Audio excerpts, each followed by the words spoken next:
maalin Jimco ah. Maanta waa maalin Jimco ah. Waxaan idinku codsanayaa inaad ducada iigu soo madhaan si wada jira. Wiil walaalkiina nahay Soomaaliyeed xanuunsan. Walaalayaal waxaan idinku codsanayaa waa maalin khayr, waa maalin Jimco ah inaad Faatixada ii soo madhaan.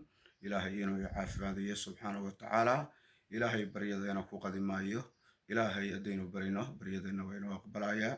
waxaynu ka dalbano Ilaahay subxaanahu wa tacaala waa ina siinayaa, waa ka helaynaa. walaalayaal waxaan idinku codsanayaa Faatixada ii soo mara. waa maalin Jimco ah. Ilaahay hayna barakeeyo idinkana. Ilaahay hayna caafimaadiyo. ciddii xanuunsan Ilaahay caafimaad taama ha siiyo. ciddii caafimaad qabta Ilaahay caafimaadka ha u siyaadiyo. ciddii awlaad la'aan hayso Ilaahay awlaad baariya oo khayr Ilaahay ha siiyo. ciddii awlaad haysata Ilaahay waxaan uga baryayaa awlaadda baari inuu uga dhigo. ciddii waalidkood dhintay inuu Ilaahay waalidkood u naxariisto, jannatu firdawsa geeyo. ciddii waalidkood nool yahayna Ilaahay inuu caafimaad sariica siiyo iyo cimri dheer.